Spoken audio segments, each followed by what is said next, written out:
Johann Sebastian Bach. In this session, we'll explore the life and work of the greatest composer of the Baroque period of music, and to many critics and fans, the greatest composer of all. His name was Johann Sebastian Bach, and he was one of the most prolific geniuses that ever lived, both in his professional and private life.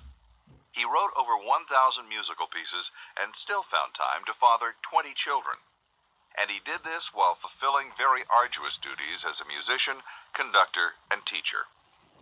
Bach is widely accepted as the master of the Baroque style, a period of music that lasted from about 1600 to 1750, the year of his death.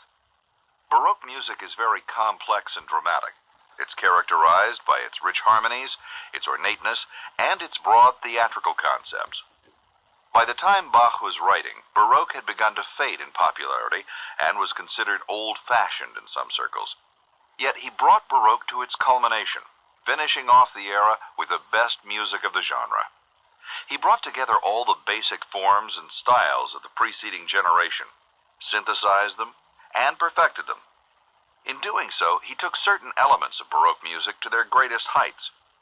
This included the use of counterpoint, the playing of more than one melody at the same time, and the use of fugues, where different instruments repeat the same melody. Bach wrote both religious and secular music, and he wrote both instrumental and choral music. He worked in every musical form of the 18th century, with the exception of opera. In spite of his brilliant compositions, Bach was known in his own time more for his playing than his composing. He was a superb organist who dazzled people with his dexterity with the keyboard and foot pedals. He even occasionally used a stick in his mouth to reach particular notes. But spellbinding as his performances were, in the century that followed him, people began to recognize the magnificence of his compositions, and his reputation has grown steadily until he now ranks among the top 5 on almost any list of great composers. It would seem that such greatness was clearly his destiny from the beginning. Bach was born into a family that had, for centuries, produced musical virtuosos. In all, 76 of his male relatives were musicians. When Bach was 50 years old, he researched and wrote a genealogy on his unique family entitled Origin of the Musical Bach Family. In that work, he traced his ancestry back to a great-great-grandfather who was a baker and used to take a lute to the mill so he could play while he was grinding grain.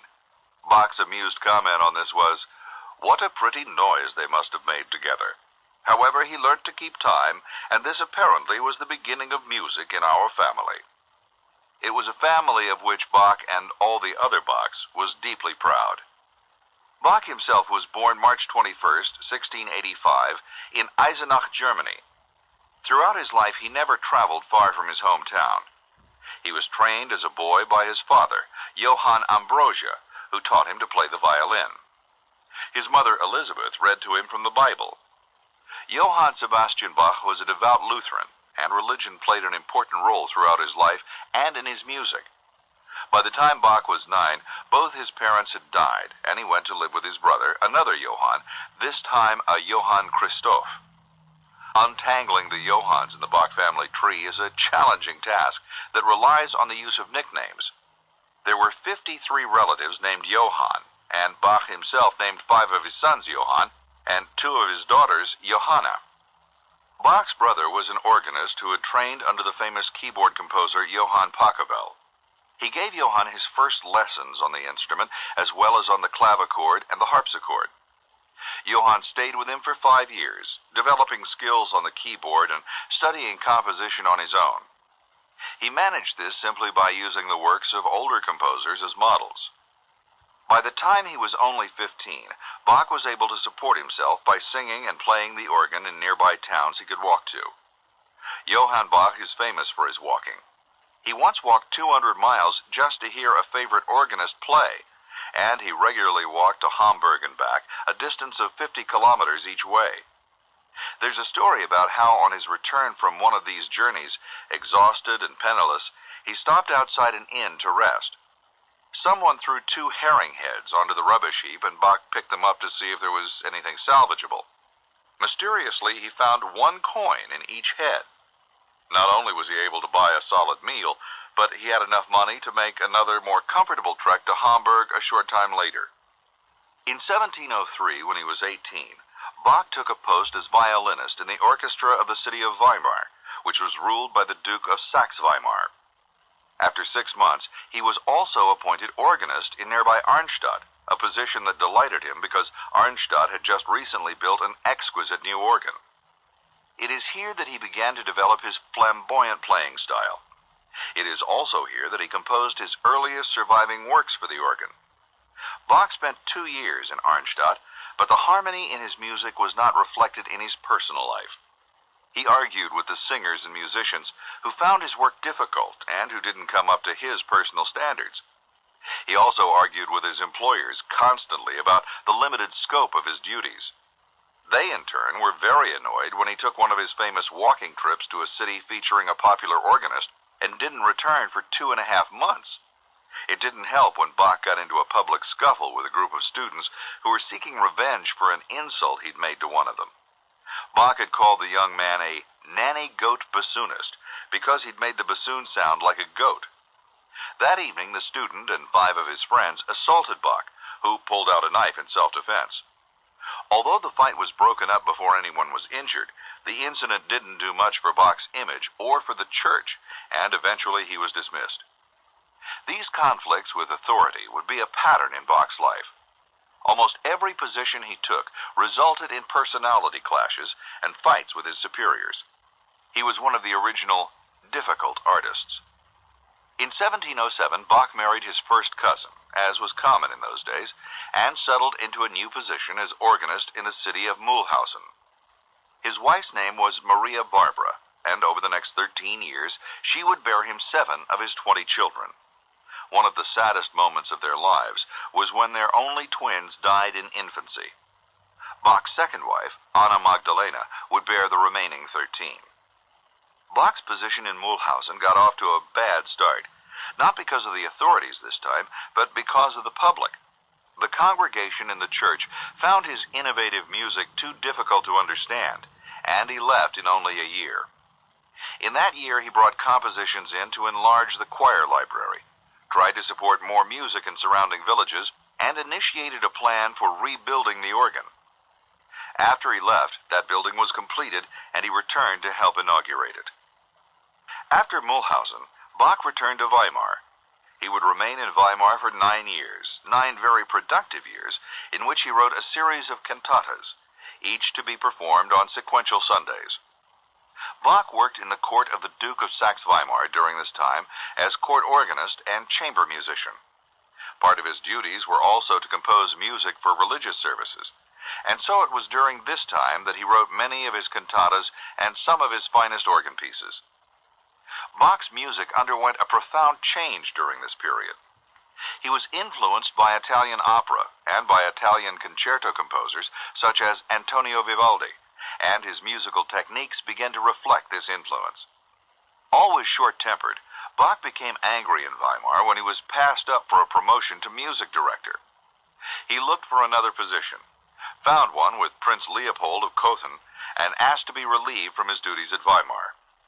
This led to an argument that so unnerved the Duke that he slapped Bach into prison for a month. The argument may have been provoked by the fact that the Duke was an enemy of Leopold's 2 nephews.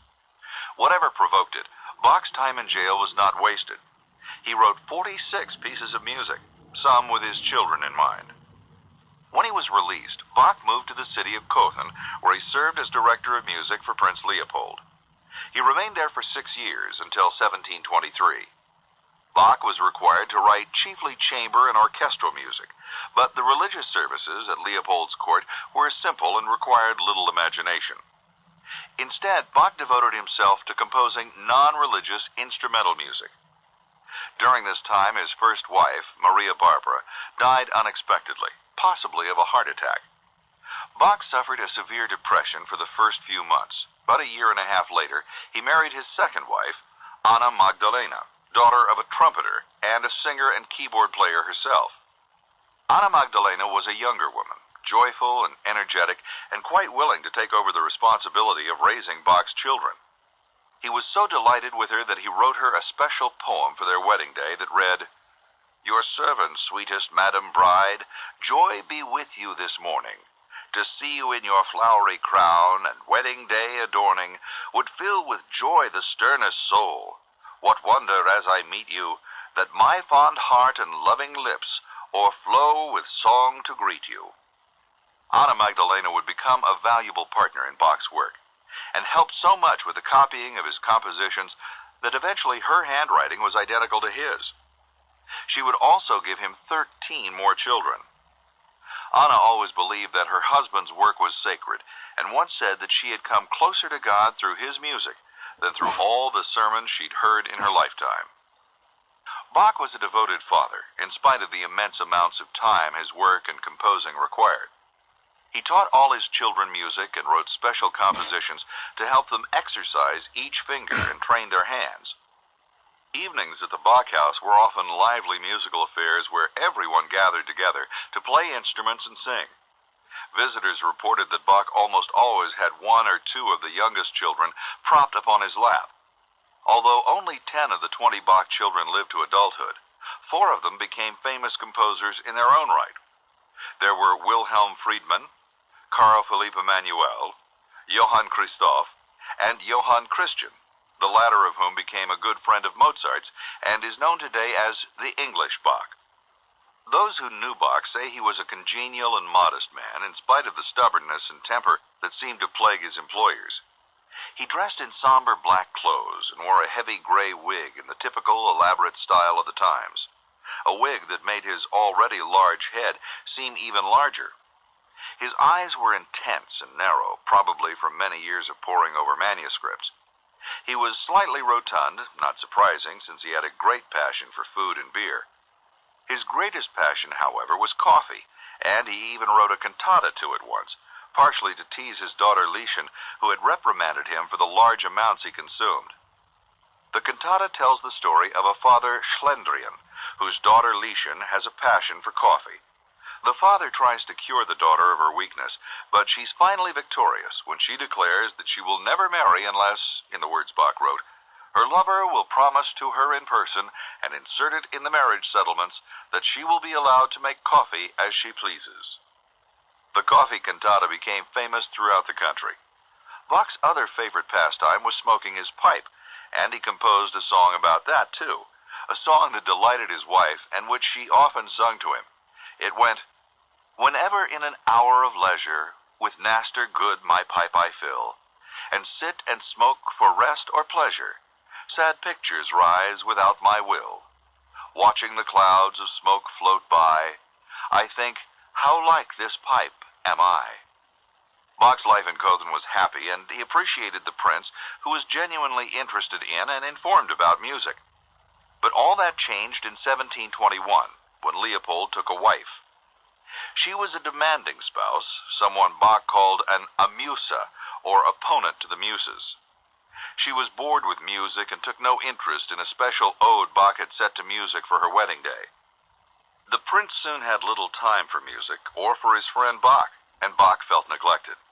When he found himself playing less and less an important role at court, he once again set out to find a new position elsewhere. This time he found one in Leipzig, where he was appointed choir leader and music director at St. Thomas School, which provided the music and singers for the churches in the area. It was a very prestigious post that put Bach basically in charge of the music for the entire city. In Leipzig, Bach produced a large number of cantatas, sometimes at the rate of one a week. As a devout Lutheran, Bach's work often reflected a strongly religious or spiritual theme, even when it was not written for religious purposes. He wrote INJ on many of his compositions, the Latin abbreviation for "in the name of Jesus," even when those works were non-religious. To Bach, music was a form of worship. Bach remained at this post for the rest of his life, and it's here that he wrote many of his masterpieces. He also continued performing and impressing audiences with his virtuoso organ playing. In his life, Bach played for worshipers, for his family, for students, for other professional musicians, for princes, and for dukes and for kings. In 1747, he was invited to play before Frederick the Great of Prussia at Potsdam. By now, Bach's reputation as a teacher was well established, and students flocked to him from all over the country. He was said to be a very patient teacher who achieved remarkable results. During his years at Leipzig, Bach was also given several non-musical duties that he deeply resented. Because of this, he began to take absences without leave, going off to play the organ here and there, and taking his sons to the Dresden Opera to hear what he called the pretty tunes. He probably accepted many playing engagements for the money, since he had complained that his income by now was less than he had hoped it would be. With a full house of little Bachs, this was an understandable concern. As usual, friction developed between Bach and his employers, because of his declining interest and for other reasons too. Bach was annoyed that they were admitting boys into the school who lacked musical talent, and he was therefore unable to maintain the quality of the chorus. They also refused to adequately finance the orchestra. Finally, Bach convinced a prominent citizen to intervene and obtain a settlement. No one knows what that settlement was, but from then on, Bach seemed content and able to do what he pleased. When Bach approached the age of 55, he began to have trouble with his eyes, probably aggravated by many years of composing late at night by dim light. At first it seemed to him just as if the light was too low or the ink too weak, but the troubles grew progressively worse until he had to seek medical help. There were 2 operations performed, but neither were successful. It's sometimes believed that these operations, completed without benefit of anesthesia, may have weakened Bach. He had a series of illnesses afterwards and finally died of a stroke in 1750. At the time of his death, he was 65 years old, and he was completely blind. Anna Magdalena survived Bach by 10 years, but she was in difficult financial straits. It's not known why she received no help from her children or stepchildren, but it is known that when she died, she was given a pauper's funeral. The amount of music Bach produced in his 65 years is phenomenal. Years later, a great fan of Bach's, Ludwig van Beethoven, would complain that Bach had not been well named. He said he should have been named Meer, which means ocean, rather than Bach, which means brook. For, said Beethoven, no one ever accomplished such an enormous amount of work. Because of his many duties, Bach was required to write music of all different kinds: organ and choral music for the church, chamber music for the court, and harpsichord music for teaching his students and children.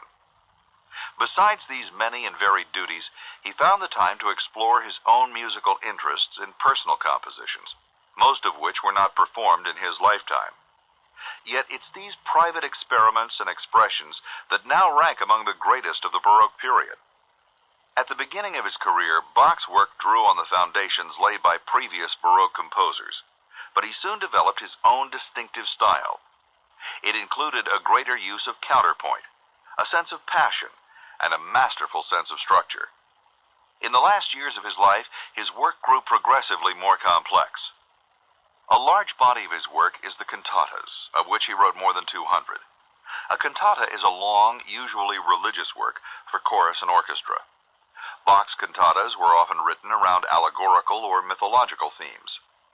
Many of his cantatas, and some of his finest organ work, was written in the period he was at Weimar, working under the patronage of the Duke. 2 famous pieces from that period are Toccata and Fugue in D minor. Bach also wrote spectacular passion settings. In music, a passion is a representation of Christ's suffering or crucifixion. Bach wrote 5 passions, but only 2 survived: the Passion according to St. John, and the Passion according to St. Matthew. Both demonstrate his great ability to tell a dramatic story without benefit of stage or settings. His other famous sacred works are the Easter and Christmas oratorios and the Mass in B minor. An oratorio is a large musical composition for solo voices, chorus, and orchestra, and it usually dramatizes a sacred story. A Mass is exactly what it sounds like. It's part of the church Mass or liturgy set to music. One of Bach's most beloved pieces is the Mass in B minor.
Not all of Bach's music was specifically religious.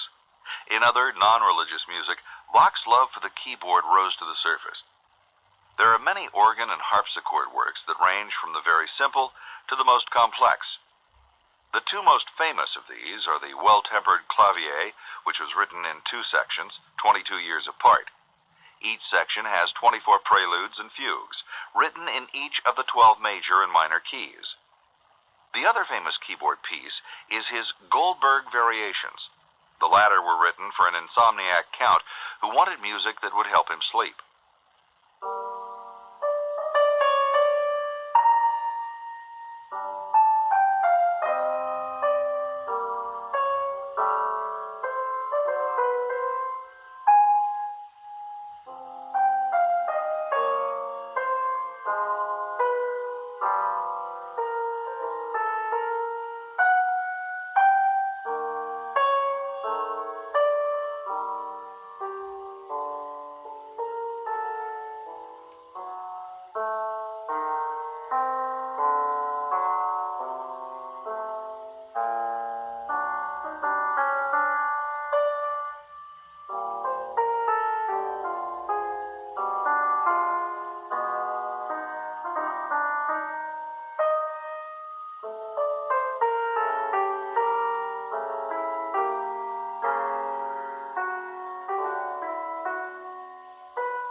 The insomniac count, apparently cured, later sent Bach the largest payment he ever received.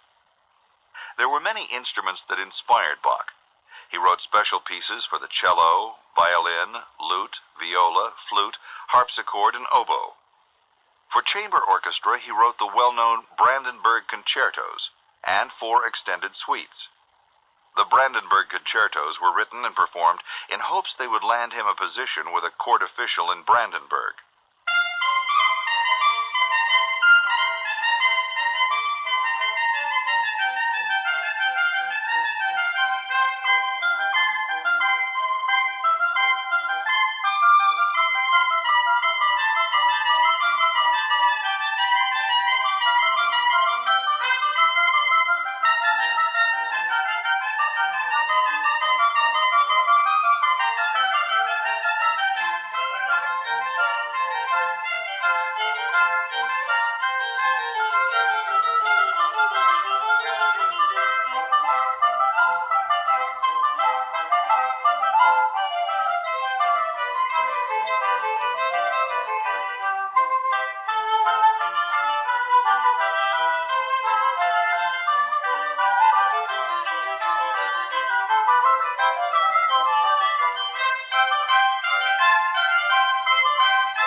The Brandenburg Concertos did not land Bach the job he was after, but today they're among the most famous instrumental works of the entire Baroque period. In his own time, people found Bach's work too elaborate and preferred music that was simpler and livelier. Although he was appreciated as an organist, the grandness of his compositions would not be realized until the next century, when the composer Felix Mendelssohn revived Bach's Passion according to St. Matthew. Bach's complete works fill 60 volumes, and yet only 9 or 10 were published while he was still alive. Besides working in almost all the musical genres of his time, Bach also blended the different national styles of the 1700s, including French, Italian, English, and German. His music combined an intellectual mastery with exquisite melodies, and although his music can be ornate, it's never showy and strives instead for deeper meaning. Today, Bach's music is still widely performed, and there's a growing interest in performing it the way it was done in his own time. That means the use of small ensembles rather than large choral ensembles, and the use of instruments that are constructed just as they were in the 1700s. There are special Bach festivals held in Europe annually, and concerts of his work still draw large, enthusiastic crowds. It's possible that someday he may even have fans on other planets. When the spaceship Voyager was launched into space in 1977, it carried several items that represented the best and most beautiful of what Earth had to offer. There were copies of our greatest works of art, colorful pictures of people from around the world, the haunting calls of whales in the sea, minerals and gemstones, and photographs of our mountains and forests. There were also recordings of the music of some of our greatest composers, including 3 selections from Johann Sebastian Bach. For 50 years after he died, Bach's music was completely ignored. By then, people were more interested in the new composers, Haydn and Mozart, who, along with Beethoven, had been heavily influenced by Bach, but had created an entirely new sound to classical music. With all this fresh innovation taking place, it was difficult for people to summon interest in a composer who was considered old-fashioned even in his own lifetime. Now, 300 years later, we can appreciate that, far from reverting to an old, familiar style, Bach took that style and brought it to its perfection. To Johann Sebastian Bach, music was a form of worship. It offered a very practical way, as a Christian, to serve his fellow man. Through his compositions and his playing, he was able to serve the church and its worshipers, the public, the city, and his patron. He also wrote music to serve his children and his students. He adapted his style and technique to whatever the given need. Bach didn't think in terms of fame or posterity. He saw himself instead as a professional, a craftsman making a living by serving his community's needs for beauty. The result was a large body of work that seems to offer something for everyone: delight to the casual listener, instruction to the professional musician, and inspiration to the devout. He was in many ways a true Christian, pious, tender and big-hearted, and modest. He once said, "I have had to work hard. Anyone who works just as hard will get just as far." He may be right, but in all the history of music, no one has quite yet produced so much nor gotten as far as Johann Sebastian Bach. This is the end of the session.